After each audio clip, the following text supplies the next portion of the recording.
Good morning student. आज हम photo respiration के बारे में पढ़ते हैं।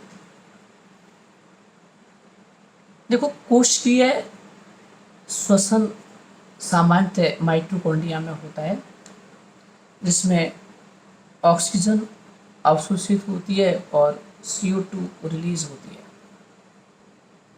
लेकिन जो सेलुलर रेस्पिरेशन होता है वो प्रकाश पर निर्भर नहीं करता है, और ये प्रकाश और अंधकार दोनों में लगभग समान दर से संचालित होता है।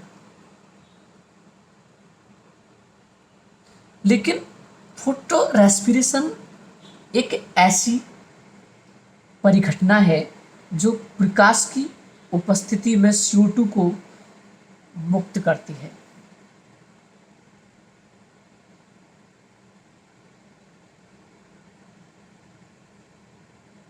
कॉर्ट कॉब ने प्रकाशीय श्वसन टर्म दी।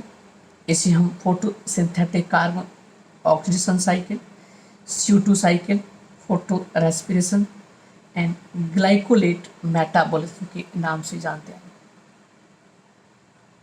बारबर्ग नाम के वैज्ञानिक ने प्रकाश संश्लेषण संबंधी एक प्रयोग में देखा कि O2 की उपस्थिति प्रकाश संश्लेषण की दर को संदमित करती है।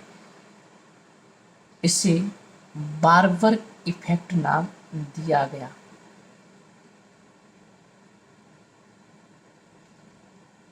ऑर्गेन, वाउच और हॉजमैन, इन तीनों वैज्ञानिक ने प्रकाशीय श्वसन में रोबुस्को एंजाइम की दोहरी भूमिका को समझाया था।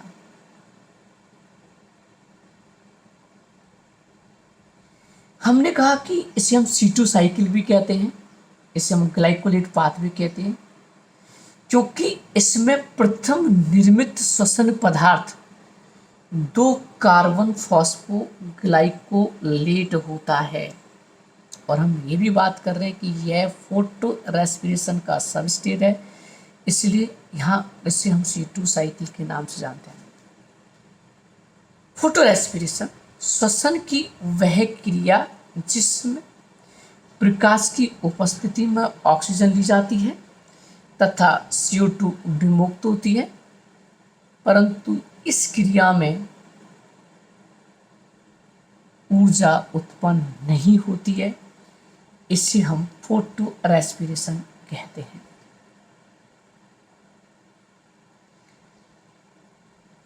यह केवल हरित कोशिकाओं में संपन्न, जैसे बीटा वल्गरिस है, फैसियोलस है, कॉटन है, पासम है, कैप्सिकम, हेलियंथस वगैरह, यानी यह मुख्यतः हम कहते हैं कि C3 पौधा में होती है।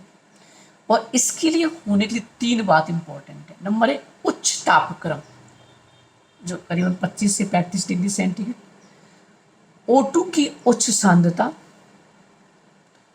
लो CO2 कंसंट्रेशन और प्रकाश की अधिक तीव्रता हो। प्रकाशीय श्वसन में हमने कहा कि रोबुस्को एंजाइम की दोहरी भूमिका होती है, क्योंकि रोबुस्को एंजाइम कार्बोक्सिलेज ऑक्सीडेज के रूप में काम करता है। जब CO2 की अधिकता होती है तो यह ReBP CO2 के साथ क्रिया करके और 3-फॉस्फोग्लिसरिक एसिड के 2 मोल बनाता है। लेकिन जब ऑक्सीजन की सांद्रता में तापक्रम बढ़ते जाते हैं तो रोबुस्को एंजाइम ऑक्सीडेज की तरह कार्य करता है, और उस समय फॉस्फोग्लिसरिक एसिड का एक अणु और फॉस्फोग्लाइकोलेट बनता है, और ये फॉस्फोग्लाइकोलेट फोटो रेस्पिरेशन दिखाता है।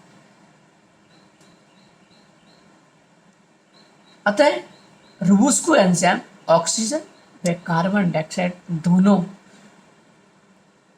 में ReBP से संयोजित होने के लिए प्रतिस्पर्धा होती है। तो यहाँ हम जब इसको देखते हैं, ये ReBP है, 5 कार्बन शुगर है, ये जब कार्बोक्सिल के रूप में काम कर रहा है तो CO2 ले रहा है, और इस समय 3-फॉस्फोग्लिसरिक एसिड के ये 2 मोल बनाएगा। 3 फॉस्फो 2 मोल बनाएगा। लेकिन जब ये ऑक्सीजन के रूप में काम करता है, फॉस्फोग्लाइकोलेट प्लस ग्लाइकोलेट या फॉस्फोग्लाइकोलिक एसिड प्लस 3 फॉस्फोग्लिसरेट्स का एक मोल बनाता है।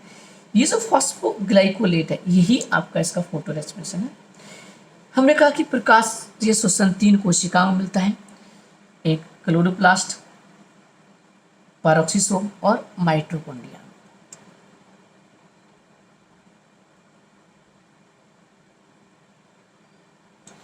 जब पौधे के पूर्ण वातावरण में O2 की सांद्रता बढ़ने लग जाती है तो रिबुलोस बिसफॉस्फेट कार्बोक्सिल एंजाइम ऑक्सीजन की तरह कार्य करने लग जाता है और तो हरित लवक में आरबीपी के साथ मिलकर फॉस्फोग्लिसरिक अम्ल व फॉस्फोग्लाइकोलेट बनाता है।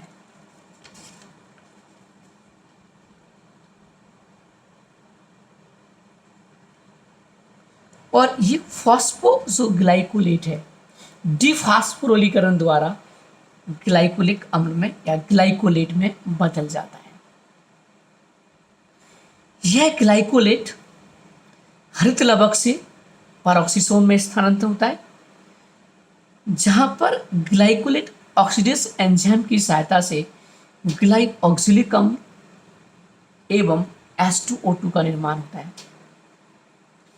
ये जो H2O2 होता है, हमने कहा कि विषैला होता है, ये पैरोक्सिसोम में कैटालेस एंजाइम की उपस्थिति में H2 प्लस ऑक्सीजन में विघटित हो जाता है।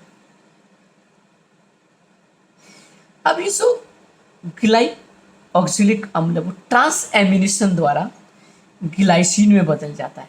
यहाँ NH2 समूह बाहर निकलता है, ट्रांसएमिनेशन। अब ये जो ग्लाइसिन होता है, ये ग्लाइसिन 2 कार्बन कंपाउंड है।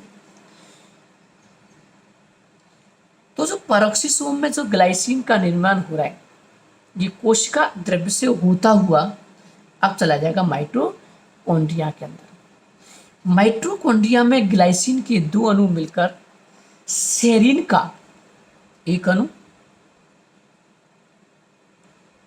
CO2 व NH3 का निर्माण करते हैं।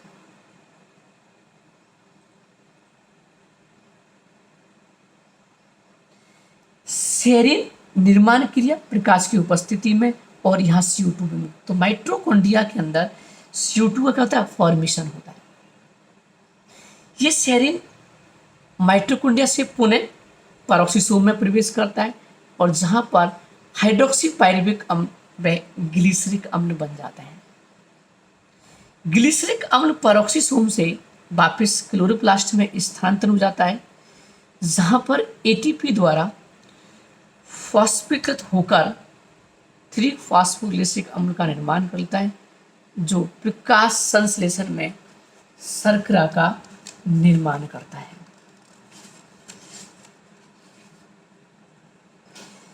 तो और ये इसका अब फिर वापस इस प्रकार ये प्रकाश श्वसन में तीनों कोशिकाएं आपस में अंतर संबंधित होकर के ग्लाइकोलेट चक्र का पूरा करते हैं। ये हमें देखना है। अब बात आती है कि फोटो रेस्पिरेशन क्या क्या महत्व है। फोटो रेस्पिरेशन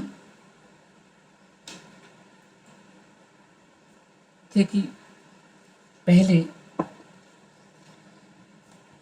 वातावरण में CO2 की सांद्रता कम थी, उस समय ये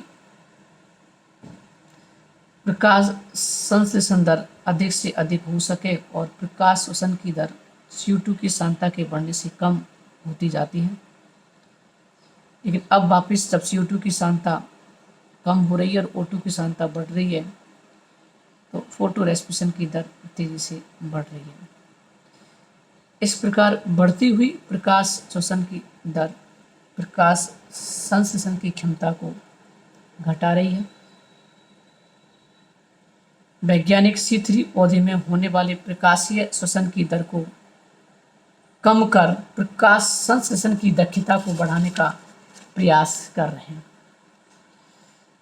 CO2 की सांद्रता बढ़ाकर प्रकाश श्वसन की दर को कम किया जा सकता है, लेकिन अत्यधिक CO2 की सांद्रता से रंध्र बंद हो जाते हैं।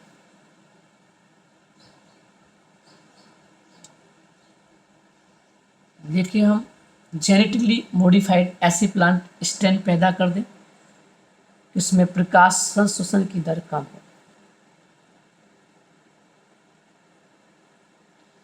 लेकिन दूसरी तरफ अगर हम फोटो रेस्पिरेशन का देखें कि फोटो रेस्पिरेशन जो क्लोरोप्लास्ट की जो मेम्ब्रेन होती है, जो ऑक्सीजन, जो हाईली ऑक्सीजन है, ऑक्सीजन के द्वारा जो रेडिकल्स होते हैं वो उसकी मेम्ब्रेन को नष्ट करते, उसको बचाने में सहायक करते हैं, क्योंकि O2 को ग्रहण कर C3 पौधे में ऑक्सीजन की मात्रा, क्लोरोप्लास्ट के अंदर ऑक्सीजन की मात्रा सांद्रता को क्या कम बनाए रखते हैं। इसलिए फोटो रेस्पिरेशन की अनुपस्थिति में पौधे में स्वतंत्र ऑक्सीजन की सांद्रता बढ़ जाती है, जो एक स्तर से अधिक होने पर क्लोरोप्लास्ट की मेम्ब्रेन को नष्ट कर देते हैं।